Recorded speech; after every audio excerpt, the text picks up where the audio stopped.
Hi everybody and welcome. My name is James and I'm here with Project Success. As probably a lot of you know who have been watching week in, week out, every Wednesday we have a cooking class right here on Instagram Live and on YouTube Live.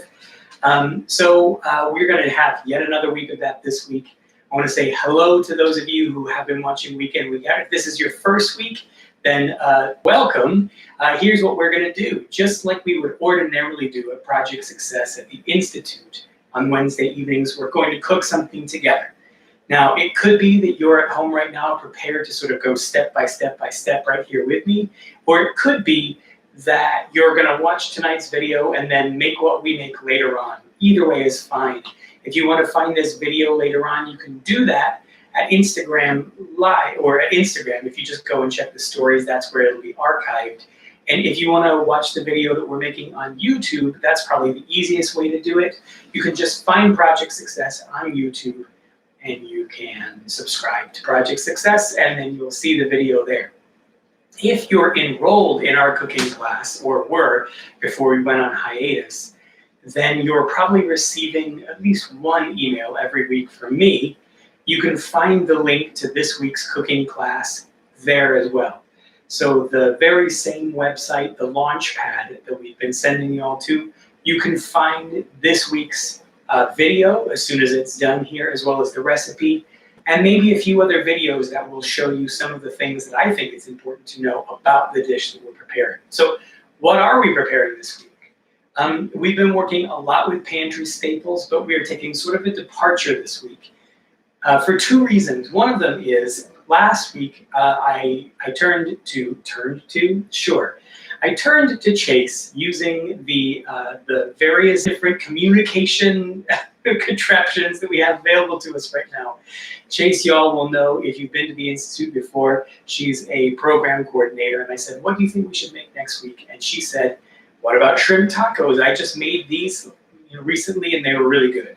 And I remembered that when we ask students what they would like to make in the Institute each trimester, tacos always rates really high up there, and I don't think we've ever done them. So we're gonna do them this week. It's shrimp tacos. Now, if you're not a big seafood fan, that's totally fine. The seasoning that we're going to be preparing for the shrimp this week would work just as well for lots of other forms of protein, whether that's tofu, or whether that is chicken, or whether that's pork, or whatever it is that you want to eat. Okay, so let's get started with this week's recipe. We're going to start with the shrimp itself. So I'm using frozen shrimp here. Maybe you're using fresh shrimp. If so, congratulations. What I'm going to do is I'm going to make sure that my shrimp is defrosted. I took it out of the fridge a while ago, and I just want to make sure that it's not still frozen and wet. The reason why is because if it's still really wet, then when I put it on a hot pan later on that has oil in it, it's going to spit all over me, and I don't want that. So I can tell that it's not all the way defrosted already. I'm going to cut open my shrimp here. I'm working with a pound of shrimp. And that's how much we're going to need for this week's recipe. So let's see, where's my colander? Here it is. I'll put my shrimp inside the colander. This is a colander. I don't know if you call it something different. And I'm going to run some warm, though not hot water over it. I don't want to start cooking the shrimp already. I'm using de-veined, easy peel shrimp.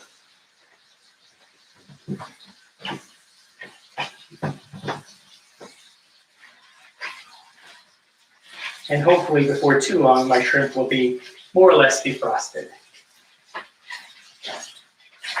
That's already having the intended effect. All right, so here's what we're going to do next. We're going to prepare a sauce. Now, from what I'm told, this sauce is what makes the meal. I'm not going to use a blender today, although you certainly could if you wanted to. And in fact, the recipe calls for a blender.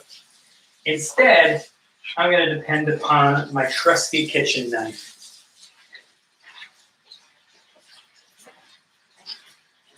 Okay, those are just about where I want them. It's amazing how quickly that can work if your shrimp are already pretty much defrosted. I washed my hands and then I did that again. So I gotta wash my hands once more just to make sure that none of the bacteria that may be attached to defrosting protein are now attached to my hand. Okay, so let me grab my green onions. That's the first thing we're going to use here. And why don't I go through the ingredients while we're standing here? We can also talk about some of the kitchen tools that you can make sure that you have out. So I have my cutting board, I have my kitchen knife. If you're going to use a food processor, or if you're going to use a blender, then you can grab that. The ingredients I'm going to be working with first are my green onions, my cilantro, my garlic, some lime, and one other tool that I forgot to mention is this bowl here. That bowl may not be big enough. I guess we're going to find out. I'm working with red cabbage tonight. Maybe you're working with green cabbage. Either one of them will work just fine. I prefer red cabbage to green cabbage. And also, I had red cabbage left over from something that I was preparing earlier this week, so this is me just cutting down on food waste. All right, so here we go. I'm going to grab my knife. And I'm going to start with my garlic. I'm going to do this the same way as we always do. I'm going to cut off the top and the bottom of each clove of garlic. And you can see that the skin is already coming off there, which is what I want. But just to help it along its way, I'm going to take the flat of my knife and I'm going to smash it like that. Then it's really easy to peel off the remainder of the skin. I say, but now it seems like it's kind of presenting a challenge. Here we go. That's all of that. Second clove of garlic. We're just going to be working with 2 today. If you like food really garlicky, by all means you can use more. If you don't like garlic very much, you can use less. But I wouldn't recommend going too much less than 2 because otherwise some of the other flavors in the meal will be diminished. One of the things that I used to do back when I was first starting to cook is if there was a particular ingredient I didn't like very much and it was in a recipe, then I would just leave it out. I would not recommend doing that, particularly with seasonings or things that provide flavor, like garlic, for example, or ginger, or any other of the seasonings we're going to be working with today. You may be surprised to discover that you like the flavor of something that you may not like on its own when it's mixed in with other stuff. Okay, so now I'm going to take my garlic and I'm going to mince it up as small as I possibly can, even smaller than I usually do. Because you got to keep in mind here, what we're looking to prepare is a sauce. And this is not intended to be a chunky sauce. So we're going to get every one of our ingredients really, really small. I'm going to concentrate while I do this just to make sure that I don't accidentally hurt my fingers. You may notice I'm using a V technique. So I've got the point of the blade down, my other hand up like this, so that way I can use the whole thing as a lever.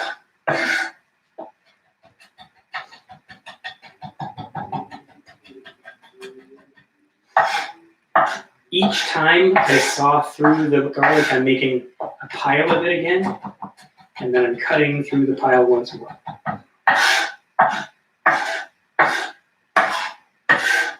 This is about as small as I would usually mince garlic, but as I say, I'm going smaller today.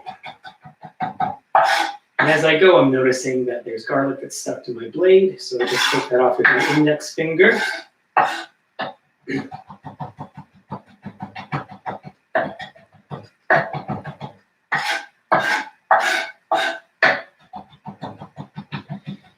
So you can see why it is that people prefer food processors if they have access to them, because they do cut down on the time, but they make a lot of noise, and they make a lot of dishes that I have to wash up. I don't have a dishwasher here, so if I can get it done with a kitchen knife, that's my preference. Okay, that's pretty small. I think that's what I'm going to go with. I'm going to take my garlic, and I'm going to put it inside my bowl. Time for some green onions. So I'll take my entire stack of green onions here. Stack? Sure, stack of green onions. Murder of crows. And I'm going to cut off the very ends. So the part that looks like my hair, I'm going to cut off and set that aside. And then I'm going to mince the green onions as well. Typically speaking, we would cut green onions up kind of finely and sprinkle them on top of something. That's not what we're going to do here. This is turning into a sauce, remember. So we're gonna mince these as small as we can. I'm using the claw technique on my left hand to make sure that I don't slice off my fingertips, and I can guide the blade of the knife using my knuckles, not using my fingertips.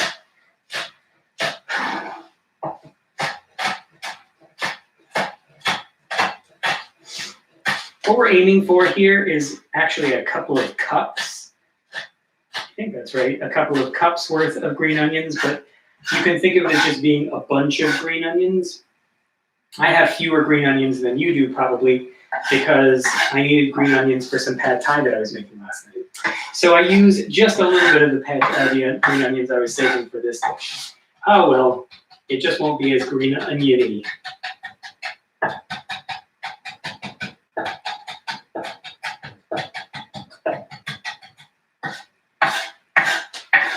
I have to be honest, I didn't eat a lot of tacos for a long time. I didn't prepare them. It wasn't a big deal for me, because the tacos that I always had when I was a kid growing up on taco night with my family were just about as plain as you can imagine. They were crispy shell, which I don't have anything against, that's fine. And we would use ground beef, I think always ground beef, sometimes ground turkey, and then tomatoes and lettuce and cheddar cheese, and like no seasoning at all. So as a result, I was always like, what's the big deal with tacos? Why do people love tacos so much? And it wasn't until I got older and I started eating tacos the way that they're supposed to be prepared that I started enjoying them more. If you're falling behind on the chopping, don't worry about that. You can always catch up later on. There's no pressure to finish at the same time as I do. If you do finish at the same time as I do, or even on your own schedule, we would love to see what you prepare. It's just a thrill for us to see your final product, whether you feel like you succeeded or not. So we'd love it if you take a picture or even a video and share that with us. You can either text that to me if you've got my number, or you can share it with us on Instagram by tagging Project Success. And it's great when you include yourself in the picture. If you'd rather not do that, I totally understand.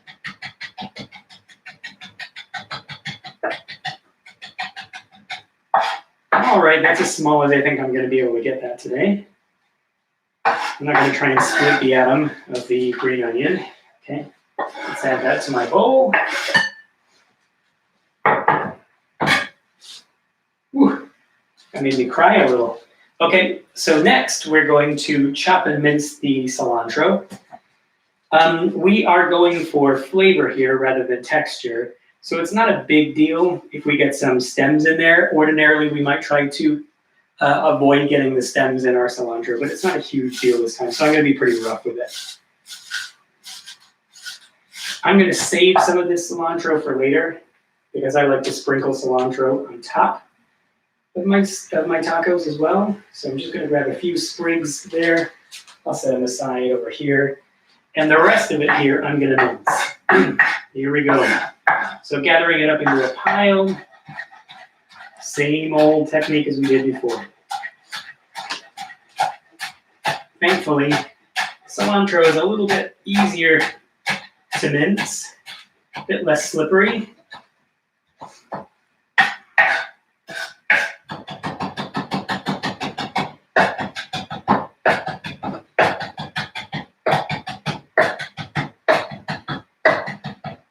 So you heard me saying that we're not aiming for a chunky sauce. However, our sauce is definitely going to have more texture than if we did put it in a blender or a food processor, where you can just about liquidize something.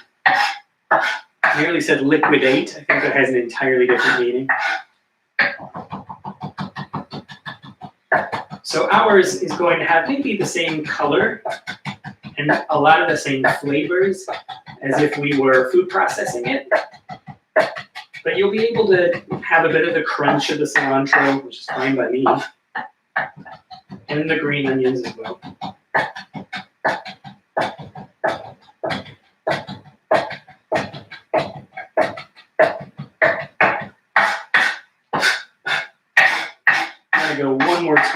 the cilantro leaves.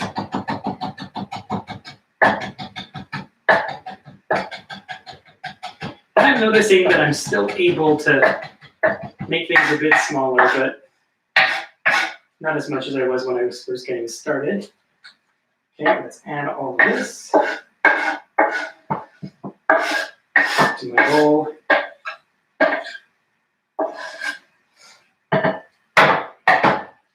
I'm going to save that for later.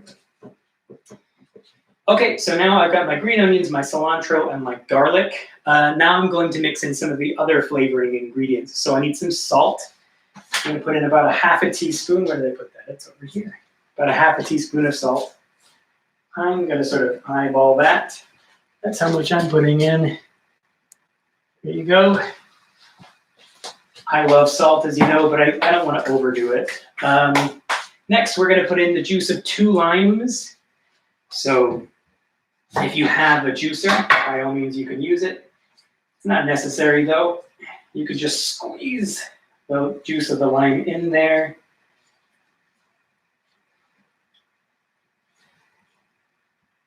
And then your hands will smell great for the rest of the day. Always one of my favorite things about working with lime. Also, I am English by birth. And so one name that people have called my people over the years is the term limey. And so it stands to reason that I like lime as much as I do. You may not know the reason why. First of all, you may not want to use that term yourself. I think maybe some people find it more offensive than I do. But the reason why people use that term is because apparently English sailors were among the first to use lime as a preventative cure for scurvy. And so you could often find them sucking on a lime on a ship so that they could avoid getting scurvy. So that's where we get our nickname from, I guess. And so maybe it just stands to reason that I love lime as much as I do. Okay, so now we've got our half a teaspoon of salt. We've got the juice of 2 limes. All we're missing now is the yogurt, which is going to give the sauce its creamy texture. So we're going to use a half a cup of yogurt. Don't use flavored yogurt. I would not recommend using a vanilla yogurt or a blueberry yogurt. Just a plain old yogurt is fine. Mine's in the fridge. I'm going to go get it.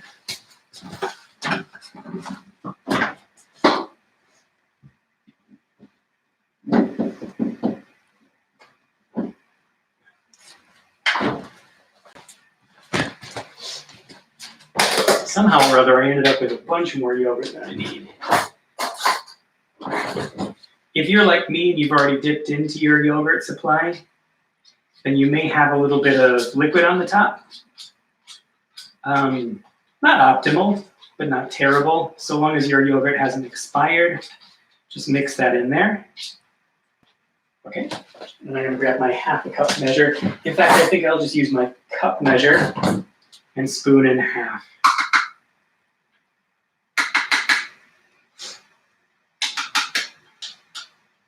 That's about a half a cup. There we go. More or less. Add that to my bowl.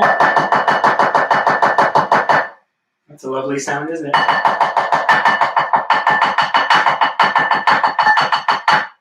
Just, you know, my percussion background coming through there. Okay, let's get our yogurt out of the way. Oh my gosh, that's so good. Okay.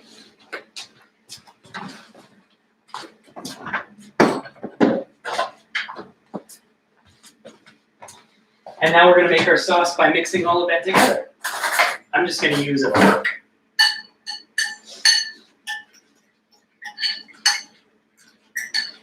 Close up of the sauce being mixed.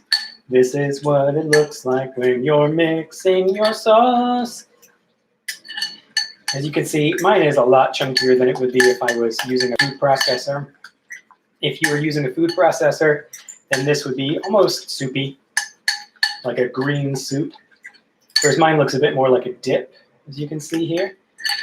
I bet it tastes good though. Let's give it a try. See, that is one of the nice things about cooking alone, is you can taste things and you don't have to worry so much about other people being offended by that.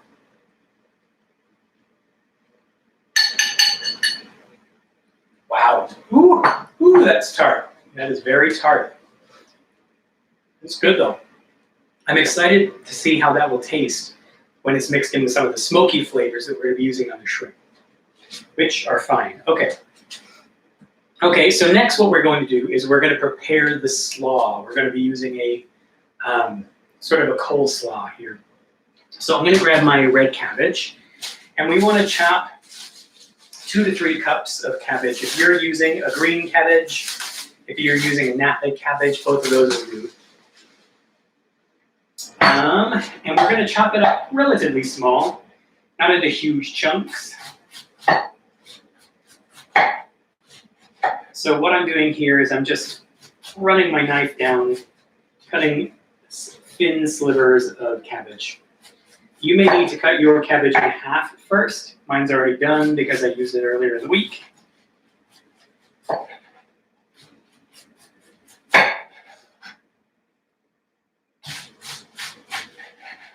There we go.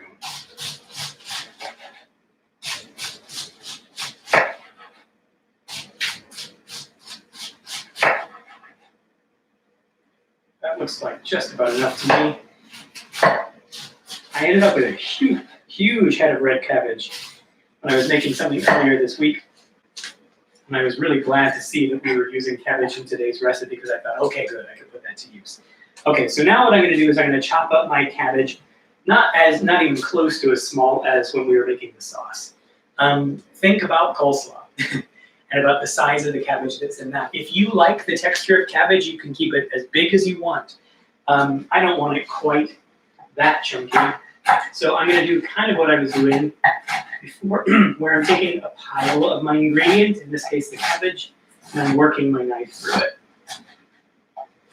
Using that same lever technique. You'll notice when I do that I'm cutting from the shoulder. I'm not cutting from my wrist. When you're cutting something that is a little stiffer, it helps to use a higher part of the arm. That's not something you're going to find in every cooking video. Okay, that's pretty good. I want to save some of this sauce for later, but I'm going to use some of it now to make the coleslaw, or the cabbage slaw. So I'm going to grab a little bowl. What's a little bowl around here? Oh, I'm going to use a mug. I'll use this mug. I'll spoon some of it into the mug because I want to use some of this sauce later on when I want to put some on top of my taco at the end. Here we go. That's enough for me. Let's add in some of this cabbage here, and we'll mix it all together. Like I said, you're aiming for 2 or 3 cups of cabbage. I didn't measure that out. I just sort of eyeballed it. Okay, here we go. Let's use a fork to mix this together. You can use a spoon. You can use a wooden spoon, whatever you want.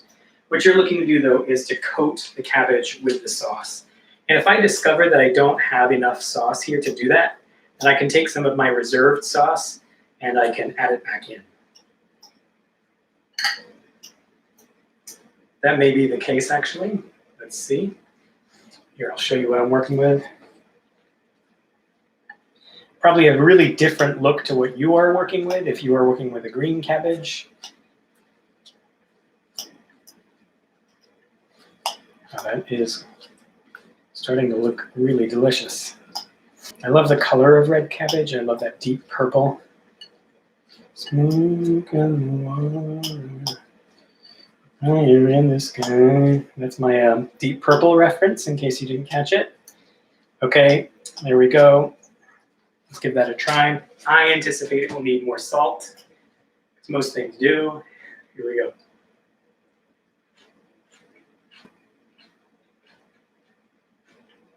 That was decent.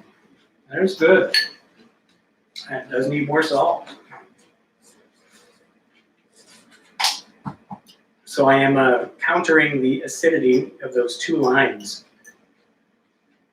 I actually feel like if you wanted to get crazy, you could add a sweet ingredient as well. And that would really balance out that acidity. So later on, I may add in some chili lime sauce, although that's adding in yet more lime, but there's a sweetness in that kind of sauce that might work really well. Let's see what this is like with more salt. Better. But you can also, and I don't know if it's just because I've been cooking so much Asian food lately, you can also add in some sugar. I'm gonna do it. You can do what you want. This is my kitchen. All right, here we go. Just a touch, just a touch. I want to see what that's like with the lime. What is happening to me that I'm cooking with sugar all of a sudden? This is not me. Okay. There's sugar in so many delicious Asian sauces. Thai sauces, Vietnamese sauces. I've gotten kind of used to it. Okay, let's give it a try. I like it. I call this a high-quality slaw.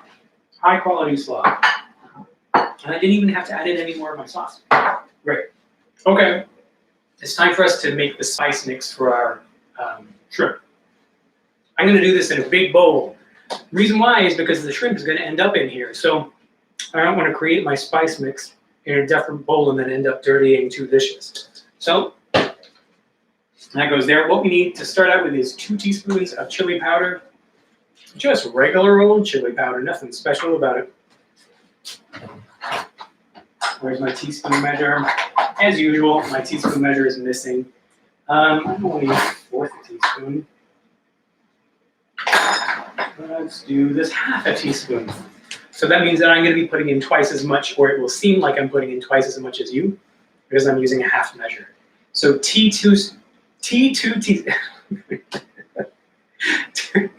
teaspoons of chili powder. Here we go. So that's 1. There's 1 teaspoon right there. Here is 2 teaspoons of chili powder. Such a good smell, such a good smell. All right, it's time for cumin. And my cumin came in a little bag like this. I haven't transferred it to a handsome plastic container yet. So it's just coming straight out of the bag. 2 teaspoons of cumin. Here we go.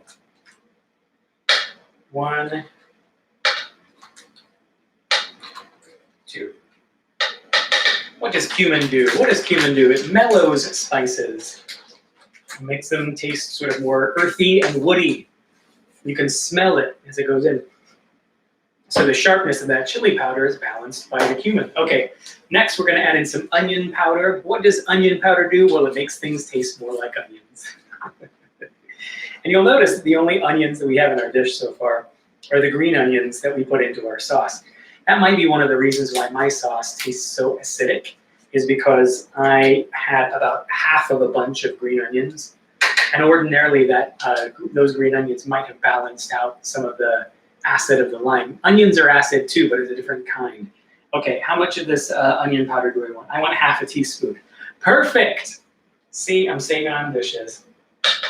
1/2 teaspoon of onion powder. You might be wondering, how much garlic powder should I use? Because I noticed that was in the recipe, which I obviously prepared by reading. Well, we need 1/2 teaspoon of garlic powder, my friend. Here we go. Blam. It's in there. Blam is my trademark sound. All right, and then we need 1/2 teaspoon of cayenne pepper, but you already know what it is. I'm not going to put in 1/2 teaspoon of cayenne pepper. I'm going to put in a whole teaspoon of cayenne pepper because cayenne pepper is what makes things taste awesome. Okay. And then we're adding in some salt. They say some coarse salt. I'm going to use my kosher salt here. You might have some sea salt at home, or you might have just regular old salt. Any salt will do. But the reason why they say coarse salt is because this is a spice rub, and we want these spices to stick to the shrimp.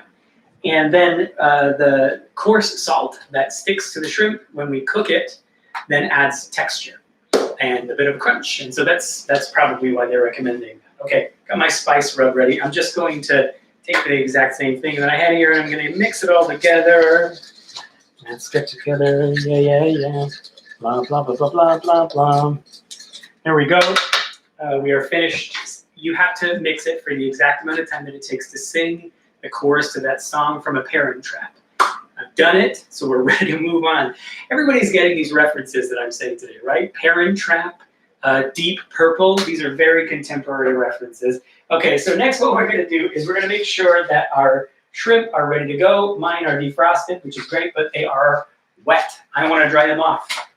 So what I'm gonna do is I'm gonna grab some paper towel here and I am going to dry off my shrimp.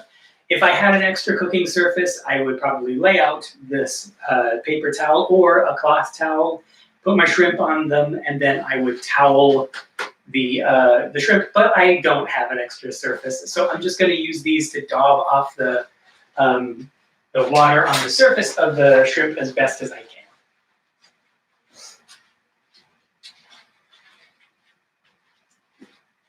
There we go. That'll do.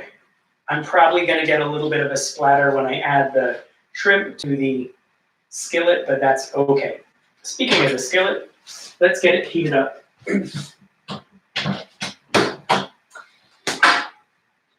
So I am going to turn my heat to a medium and let that begin to warm. And while I do that, I'm going to grab my shrimp and I'm going to give them a bath in their spice rub. There you go, fellas. Isn't that great? Doesn't that look so delicious? What is less appetizing than uncooked shrimp? Ugh.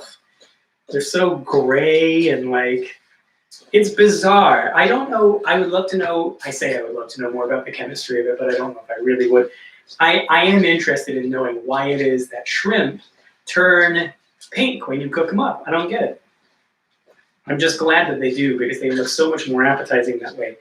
I will tell you though that Beth, who lives here with me right now, says that when you cook shrimp, they look like a finger. So if you're not excited about eating something that looks like a finger, then maybe shrimp aren't for you. I don't know. Okay, so I've now tossed my shrimp in the shrimp rub and my hand looks fantastic. You caught me red-handed, everybody. Okay, I'm on fire today. I just kind of feel like this might be my funniest class yet. Did I mention that one of the ways that I earn my income is through comedy? That is an embarrassing fact. That is true. Embarrassing only because I've been so very unfunny today. Okay, so let's see how we're doing on heat. Yep, our pan is getting warm. I'm going to use a neutral oil today. I'm just going to use vegetable oil. You can use olive oil. You can use sunflower oil. You can use peanut oil. You can use any oil that your heart cries out for. And then you can ask yourself why your heart is crying out for oil. Just about coated the bottom of the pan here.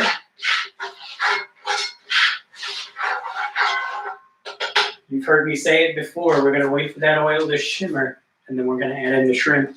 We're going to saute the shrimp for about 5 to 8 minutes. I'm actually going to set my watch for this. I don't cook a ton of seafood. And so as a result of that, I don't have the same instinct for it that I do when I'm cooking chicken or beef or pork or one of those kinds of things. So I want to make sure that I've prepared the food safely. And so I'm literally going to time how long I take cooking it. After I'm finished cooking the shrimp, we're going to prep the tortillas. So I'm using corn tortillas here today. You might be using flour tortillas. There are a couple of different ways you can prep tortillas. You can use a microwave if you want to. You put a single tortilla in there with a moist paper towel, and then you just put it on for like, 10 to 30 seconds and then warm it up like that, which will keep it moist. What we're going to do today is we're actually going to crisp our tortillas a little bit by putting some butter in the pan. And then we're going to cook them very briefly over that butter, which will crisp them up. And that's just a texture I like. You don't have to do that. You can leave out the butter and use your pan to do that if you want. Okay, our shrimp are ready to go in.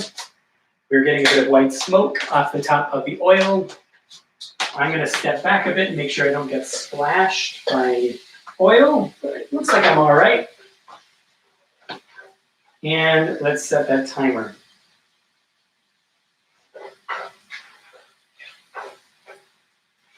So now what I'm looking to do is spread them out so that all of the shrimp are getting exposed to the heat.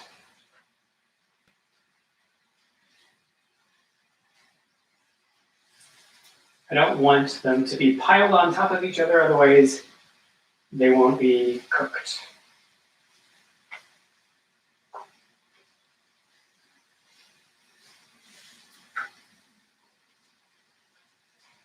There we go. And let's check in and see if anybody has anything to say in the comments today. Seeing some waves. Absolutely on fire, couldn't agree more. Okay.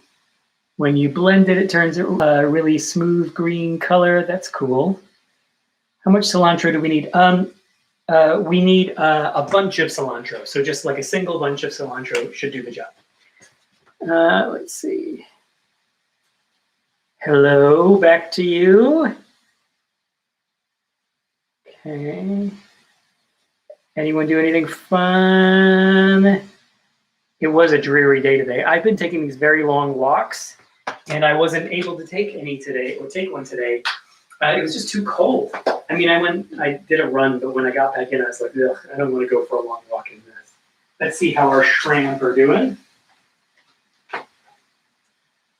Not pinking up yet, that's okay. Because we still have plenty of time left. See, I'm glad that I timed it, so I'm not getting too impatient. I am going to turn up my heat just a little bit. If you're cooking at home, I'd love to hear about how your shrimp are doing.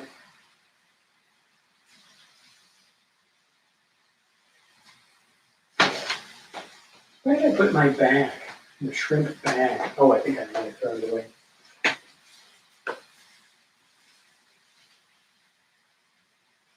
Boy, I really coated these shrimp. They are going to taste like that spice rub. I don't think I mentioned this at the beginning of the video, but today's recipe comes to us from A Pinch of Yum, which, although it's not my favorite name for a food website in the world, Pinch of Yum, I don't know about that. It is a great food website with a lot of really great recipes, and also, if you follow them on Instagram, a lot of the copy, so the writing that is next to each one of the photos is done by my friend Rita, who is one of the funniest people that I know. So check them out, follow them, and you can even get a laugh from some of their recipes sometimes because Rita wrote the copy.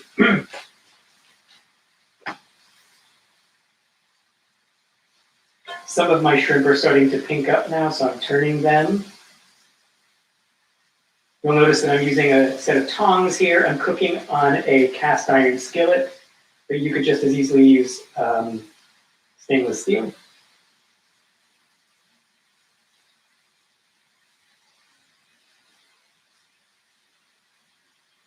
Or you could use nonstick, or you could use whatever you like. Honestly, I've had this debate with people before. I think people spend way too much time talking about the kind of pan that you are using and whether it is the right kind of pan or which kind of pan is better. There are people all over the world who cook using pans that are thin-bottomed, thick-bottomed, whatever they can get their hands on, and they can make some of the most incredible food because they know their pan. So the thing is to me, it's less about like what kind of pan are you using, and it's more about how well do you know that pan and how it responds to heat. If you know how quickly it heats up and how much it holds the heat after you turn the heat off, and how certain ingredients respond to it, whether things stick to the bottom, if you know your pan, then you can make so many different things on it. You don't have to have a special kind of pan for every little thing you want to cook. I remember when I first got this pan, I got it because a lot of the people that I knew were like, oh, cast iron pans, they're the best. All of your food will be so much better when you cook on a cast iron pan. And I was like, I'm not any better at cooking now than I was before I got this. And my food tastes about the same. But I've gotten used to it, and now I feel like my food has improved. But it's not because of the pan, it's because I've gotten to know the pan. That's my opinion. So whatever you're cooking on, I hope you're enjoying it. I hope you're getting to know it. I recommend writing a journal entry after each thing that you cook. describing your experience of cooking it. And so that way you can transfer the learning that you've done about your pan to your long-term memory. That is a real thing, though. I look forward to reading all of your pan journals after today's recipe. Feel free to share your pan journal with me.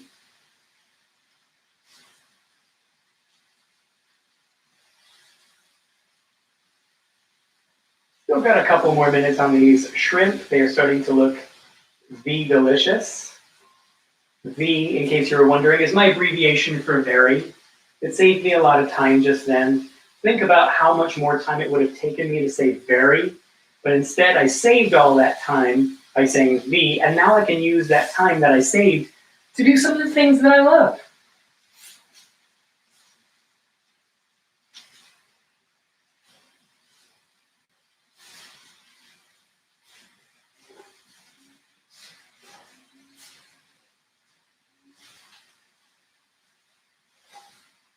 Y'all want to see my shrimp? I'll show you my shrimp. Not everybody's going to get to see. If you're on YouTube Live, sorry, you're out of luck. This is just for those of you who are watching on Instagram Live. Woo, Instagram people! Woo, woo, woo. Okay, there you go. That's what they're looking like. Pretty good, right? It's almost like I know what I'm doing. Oh my gosh, these shrimp look fantastic. So one of the things I'm not going to do today is eat on camera. Well, I've been trying the food out on camera for the last several weeks, and there's nothing wrong with that, except the gross mouth noises that it makes, and like it genuinely grosses me out. And I've been watching a lot of cooking videos lately, and anytime I have to listen to somebody's gross mouth noises, I'm like, why'd you do that? So you won't get to see me eat with a gross mouth noise today. Let's see, how do I make the sauce and the seasonings, says Mackenzie. Well, I will quickly review that in just a moment as soon as I'm no longer tending my shrimp. And I'm going to turn the heat off on the shrimp now. I don't mind them cooking a little bit longer. And I'm going to put this back on the stand. And I will describe the sauce and the seasonings to you. I'll be right back. Hey, it's me again! And if you're on YouTube Live, you are probably like, that was very uncompelling.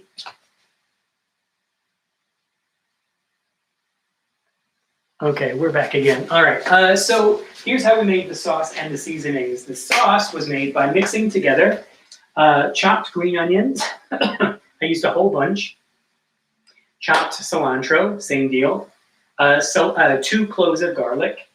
And then we mix that together with 1/2 teaspoon of salt, and then the juice of 2 limes and 1/2 cup of yogurt. We put that all in a food processor, and so you can do it that way if you want to, or you can do what I did, which is I just chopped it very, very small, mix it all together. Then I added in more salt, and I actually added in just a little bit of sugar as well to balance out the tartness of the lime. And then the seasonings was 2 teaspoons of chili powder. It was 2 teaspoons of cumin, 1/2 teaspoon of onion powder, 1/2 teaspoon of garlic powder, and then 1/2 teaspoon of cayenne pepper. And if you and some coarse salt as well. If you missed any of that, you can find all of it at the Project Success Launchpad. You can find all the ingredients and the proportions and all that kind of good stuff. You'll even find the recipe there. Will you? Yes, you will. Okay, I'm going to take my shrimp off the heat. They're tired of being cooked. They look fantastic. Oh my gosh, I cannot wait to taste that.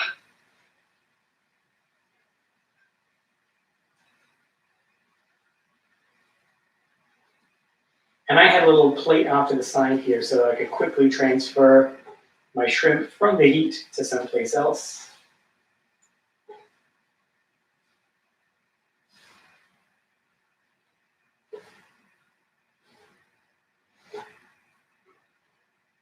How are we doing on time? We're doing great on time.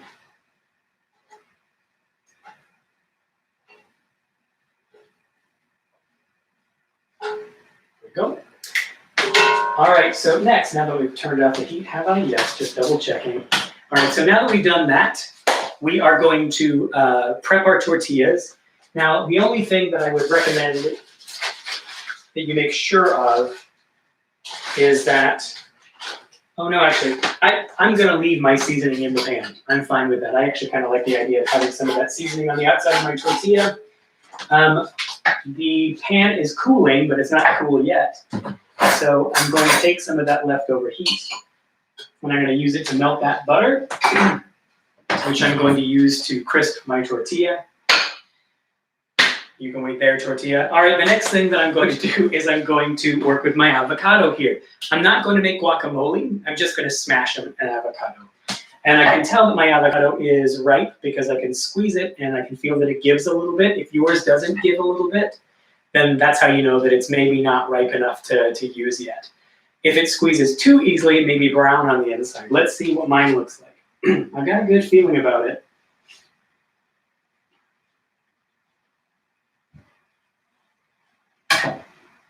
So now what I did was I just cut a line all the way around it. I wasn't able to cut through it because, of course, there's a pit in the middle of an avocado. There's my head. So now I'm going to twist, and oh my gosh, look at this avocado. That is perfect.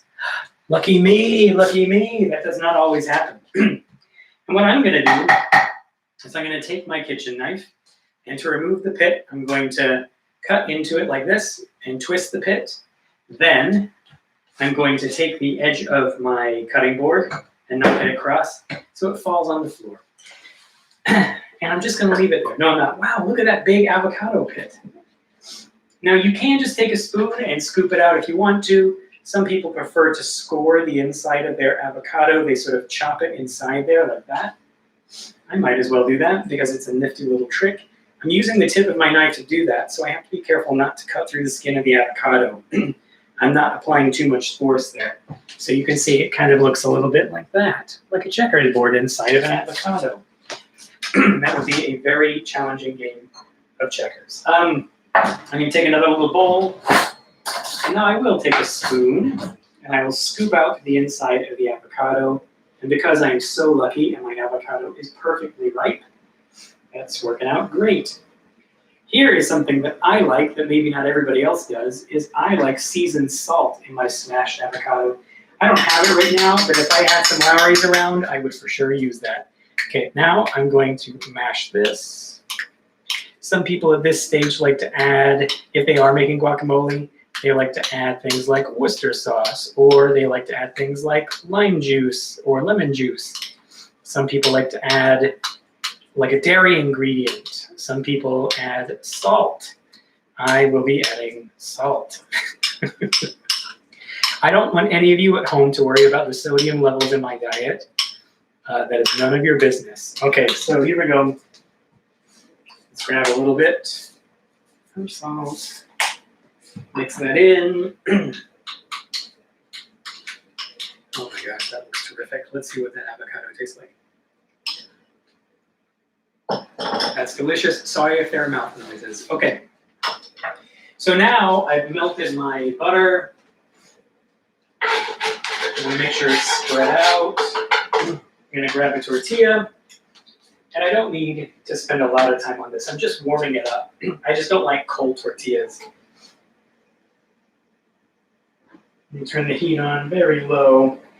We've already got heat on the pan, remember, because we just finished cooking a whole bunch of shrimp. I'm going to flip it.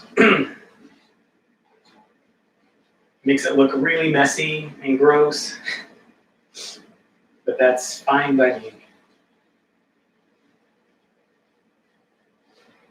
And I can see that we're beginning to run out of time here, so I'm going to talk through the way that we assemble the taco. Once your tortilla is done, you're going to lay it flat on a plate, and then you're just going to put everything that you've prepared in it. You're going to start out with your avocado, then your slaw, that's this right here, then your shrimp, then you can add some cheese. Now, I'd recommend a white cheese. I've got some mozzarella cheese. However, if you can find a good Mexican cheese, I'd recommend doing that. They were all out of the store when I went, but some of y'all I know have it, so use some of that. You can crumble it, or you can shred it, or you can whatever you want. Then you're going to take whatever lime you have left, and you're going to squeeze some lime juice over the top, and then you can spoon in a little bit of the sauce. So again, you got your tortilla, lay it flat on a plate. Then you're going to add in some of your avocado, your slaw, your shrimp, your cheese, your lime, your sauce. So that's avocado, slaw, shrimp, cheese, lime sauce. Avocado, shrimp, cheese, lime sauce. I left one out that last time. Just use this handy mnemonic device. So A for avocado, S for slaw, S for shrimp. Okay, never mind. Then cheese, lime, and sauce. I did not mean to do that.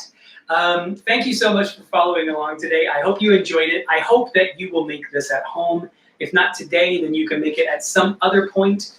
And of course, send along your pictures and videos. We want to see those. It's really fun when we get to see what you've made. We've gotten to see that from a whole bunch of you already, and it's so thrilling. Whenever I get those pictures, I like to put them up on our Launchpad blog, so that way we get to see what it looks like when you all have given this a try at home. Again, we love to see your face in the picture, but if you'd rather not do that, we can live with that too. I hope you have a terrific week. I hope you enjoy your tacos. My tortilla is just about ready, so I'm going to enjoy mine now too. I'll see y'all later. Goodbye.